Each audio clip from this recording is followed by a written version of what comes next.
Welcome to Deer Head Studios. This is 40 Below Zero, an international podcast about living with multiple sclerosis. I'm your co-host, Nick, and with me as always is my good friend, Terry. We're so glad all of our fellow MS warriors and supporters are here with us, so let's get into it.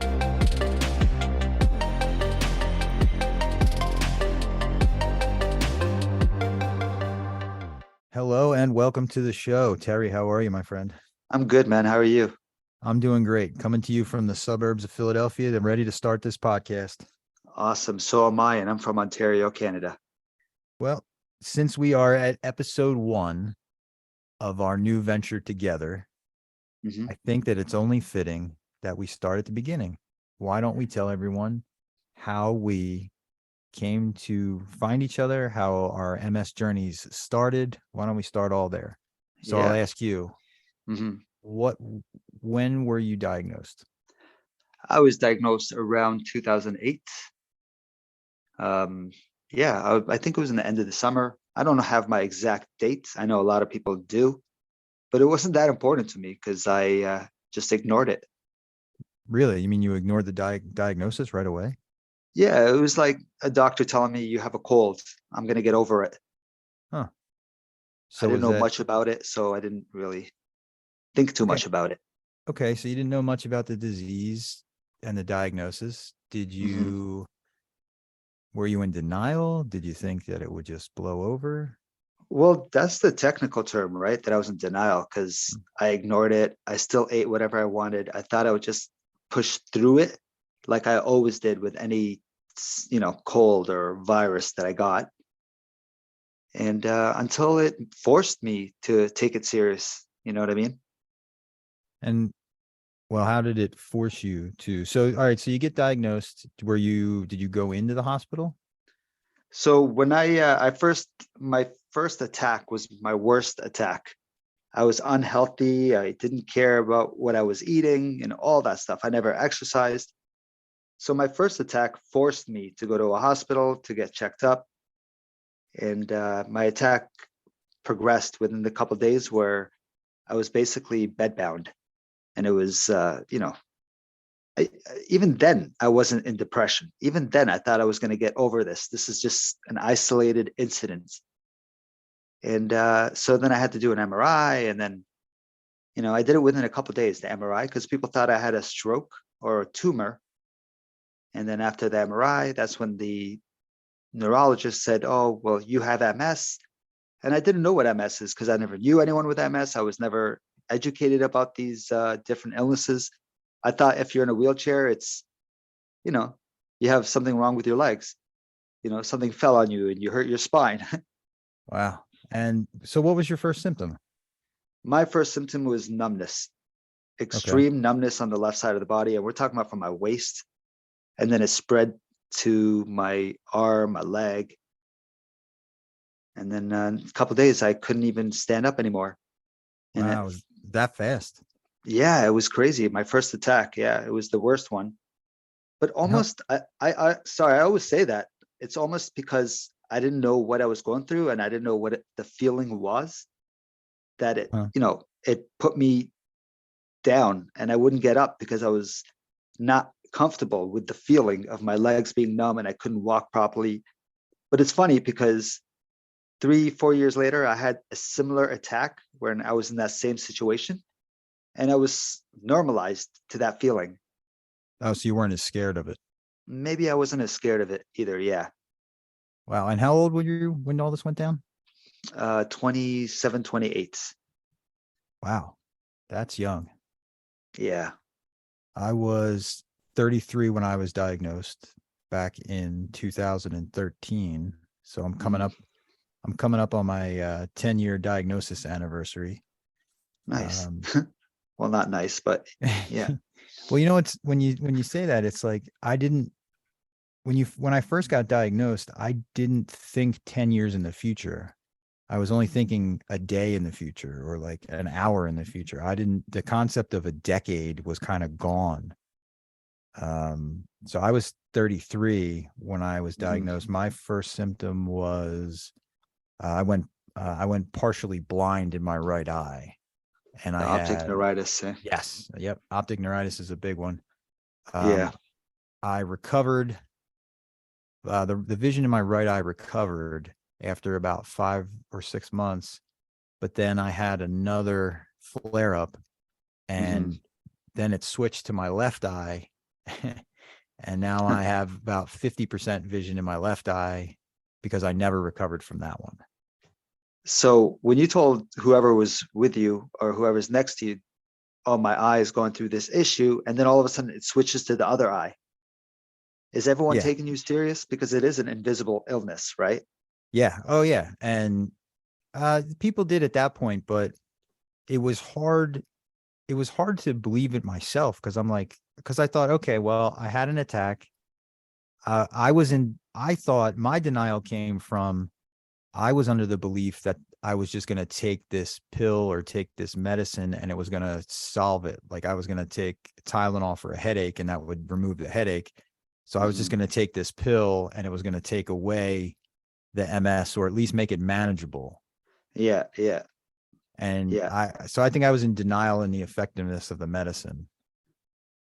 Hmm. And when it didn't, I got kind of concerned and worried and stuff like that. And, but yeah, so yeah, I was very much worried about the next hour, but no, they didn't think I was lying. They just thought it was very weird that nobody knew, including myself at the time, why it was switching like that. So it was like a lot of testing that I had to go through to figure out. Yeah, yeah.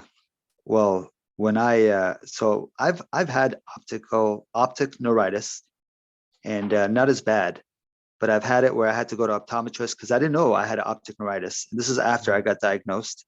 Mm-hmm. And again, like I said, I wasn't educated on it, so I still didn't look into, the fact that it affects the nervous system, the central nervous system, which is, affecting every other part of the body, basically. Even Yeah, though no, optic neuritis, central nervous system is the first to go. and no one ever explained that to you. No, no, are you serious? Wow. No. No, yeah, it's a yeah. You know what I mean? Like, but the only thing is, when I got diagnosed, I was with someone at the time, and as soon as the doctor told me I had MS, oh my God, she went nuts. She started crying, and then I looked at her and I'm like, what's going on? You're freaking me out. And then she said, don't worry, everything's gonna be okay. It's okay. So, I'm like, am I dying? And no, no, no, you're gonna be okay. So I'm like, okay, this is weird that, she's heard of it. I've never heard of it. I felt ignorance because I'm like, I've never heard of MS. And then the doctor's like, multiple sclerosis. I'm like, wow, that's Mm. a complex word for me. Yeah, me too. And yeah, and sometimes when I have different symptoms, I would just not say anything anymore because I felt like I was a drama case. Like, oh, now my left leg. Oh, now my right leg. Oh, my arm is twitching. Oh, I just felt like I was drama. So I kind of kept it to myself for the first 6, 7 years. Wow. Yeah. I see. I was a bit of the opposite. I was like, hey, everybody, my arm hurts. This isn't right. Hey, everybody, my leg hurts. This isn't right. I can't walk Yeah, correct. What's going on? man. And you got it uh, at 33. You must have been in the middle of a job, career, oh something, yeah, I was prime of my career. I was management. I had a career path that I was on my way up. And then just all that evaporated when I got diagnosed. And not initially though. I was like, again, I thought I was like, okay, I'll take 6 months, I'll take this medication, I'll do the PT, I'll do whatever exercises they need me to do, and I'll be fine. I'll go back to work because I had a coworker friend of mine who had been diagnosed like 2 or 3 years prior, Yeah. and he had returned to work. So I was like, oh, okay, this is Hmm. gonna not be fun, but I'll be able to come back to work. But then during my second inpatient stay at the hospital, I was laying in the hospital bed and I was thinking to myself, I was like, no, this is worse than the first one. So if I don't recover from Hmm. this, Yeah. there's no way that I'm going to be able to go back to work. And that ended up being the case. I didn't recover and I still haven't recovered from that flare up. And I haven't returned to work. I've been retired disability since 2014. Wow. Okay. All right. Well, that must be a big hit on your ego, you know. Oh, of course. Of I course. we have stories about that we can get into next time. But Absolutely. when I first got diagnosed, they put me on prednisone, Mm-hmm. and of course they said steroids. And I said, "Oh, okay." And they're like, "Don't worry, it's not the steroids that's going to buff you up." And which is funny because I was thinking like, since I'm on it, should I work out? And would it help me if I worked out? And right, like since I'm taking the Yeah. bad stuff, let me work out with it. But anyway, so I was taking prednisone and it brought me up. It gave me power. It was a Superman drug. So it brought me up, and I had no idea of, what prednisone can do to your bones and what it can do, you know, to your mental being too, because it made me agitated. And I didn't even realize it was because of the prednisone. Anyway, took prednisone, got back up. I'm like, oh my God, this stuff is the greatest. This stuff cured me. So the next time I got a relapse, I was just like, yeah, give me some prednisone. That was my thing. I was like, give me some prednisone. Let me get out of this and I'll be back to normal again. So Now, I when was, you said you got back up, you said like you regained the ability to walk. Is that what you're talking about? yeah, I wasn't being able to not walk when I Okay. got my first attack. It was Okay. just no balance, no Oh, okay. balance, no. So when I stood up, I felt almost like it was like a baby, a toddler walking. So, when they're like, they kind of put their hands out and they start walking like that. So I had the strength to stand up, but I couldn't walk properly. So I was using everything. I was being careful. I wasn't myself. I couldn't do stairs anymore, because I couldn't lift my Mm-hmm. leg a certain way. The balance. So to me, prednisone cured it. And then, of course, I started looking into it and I started realizing what the prednisone was doing. And yeah, I was on different medications, and I thought the medications would help. You know, and right Are now you I'm are you 13 on years. medication now? No, I am not. So I have no DMTs at all. no DMTs, Okay. no DMTs, disease modifying therapy, none. Yep. Yeah. So I'm talking to a neurologist now. I mean, we'll talk about that later about what Mm-hmm. medication he might put me on, because I'm open to it. I'm not telling you I'm against medication. Right. I just want to make sure it's effective, whatever I go on. You know, I don't want to just take something and not research it.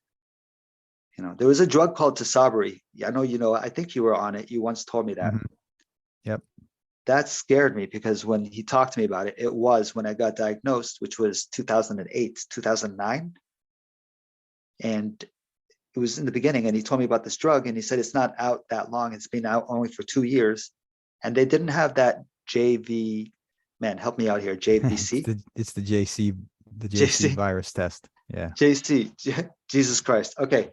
JC virus test. They didn't have that yet. So he said, don't worry. As soon as we find out that you're close to getting this whole PML virus or PML, which is a brain infection, we'll take you off of it. And I was like, that's me. I'm the one that's going to get it. So I did not go on to Sabri.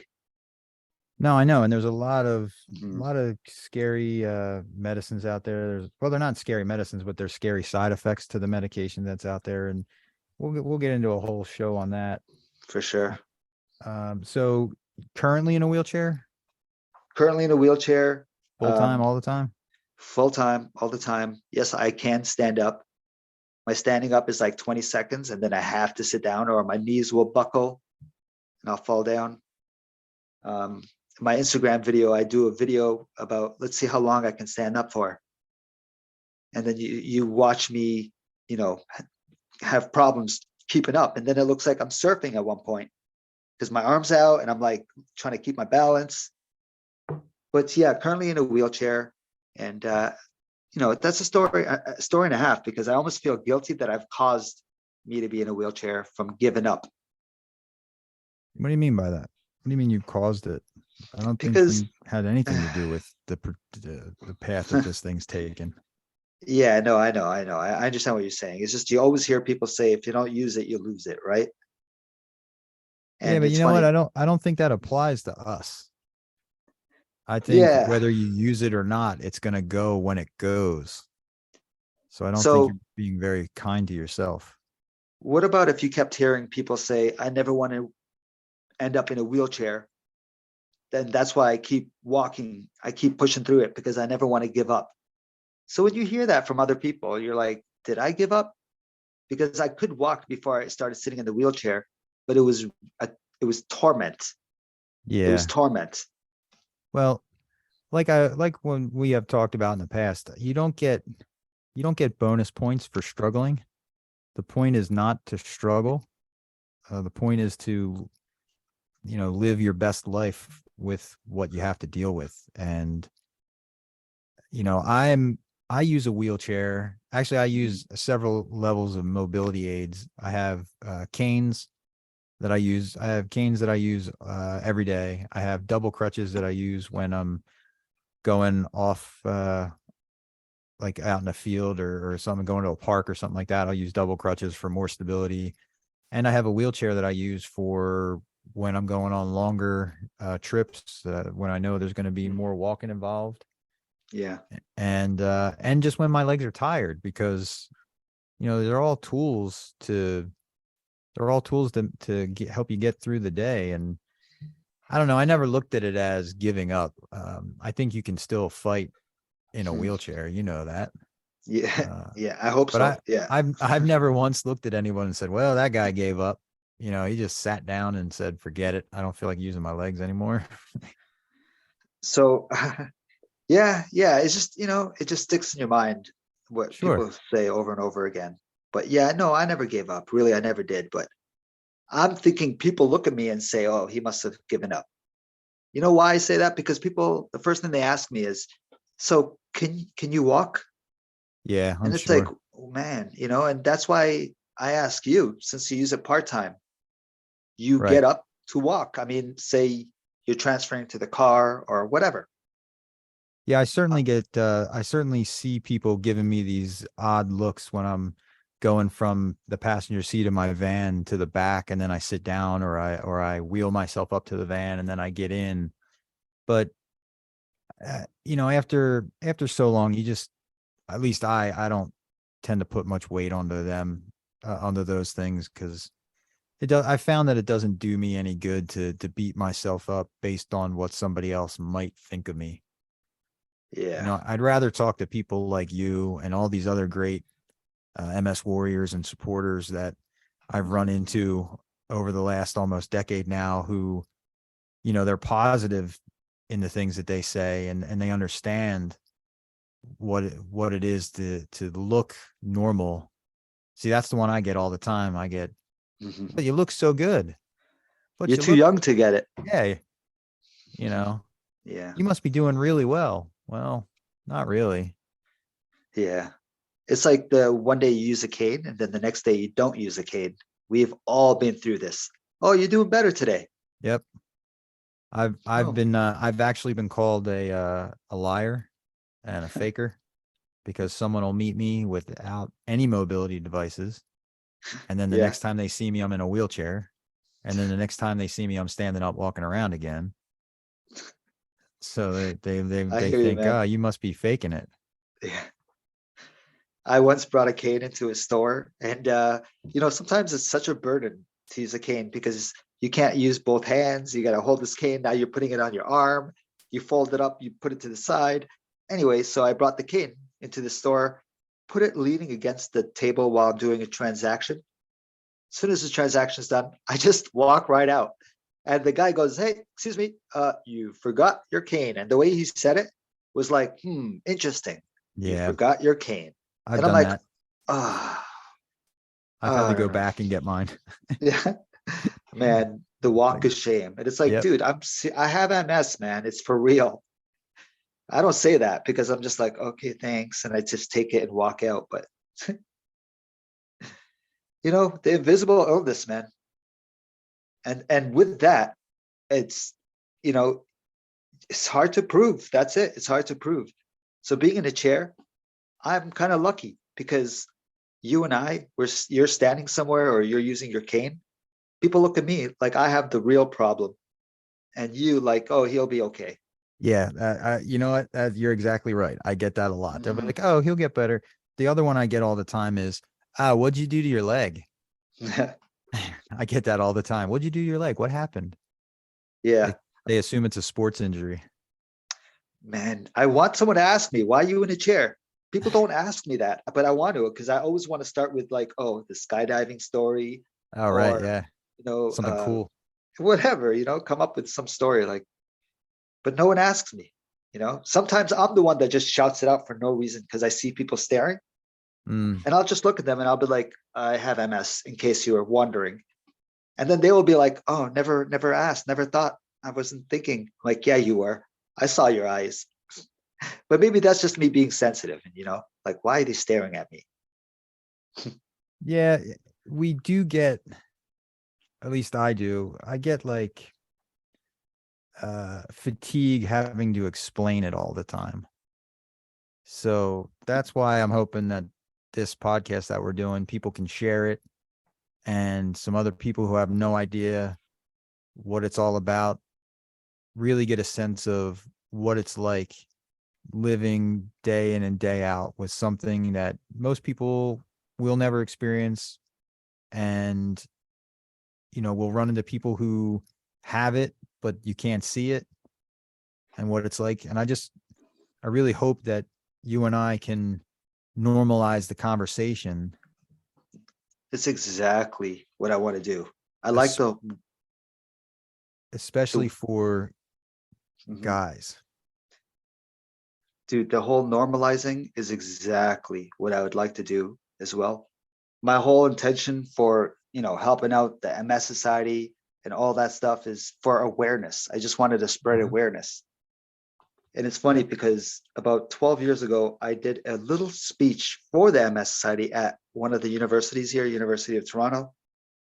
And my whole speech was telling everybody, don't judge someone when they squint and they can't see properly. You think it's glasses, but it could be MS. You think, and so I just came up with all these awareness speeches to say, hey guys, don't judge before, thinking it might be something that they're dealing with anyway. Because the awareness thing is what I wanted to focus on, because I was in a spot where I had to explain myself, and I was getting tired of it too, man. Sure.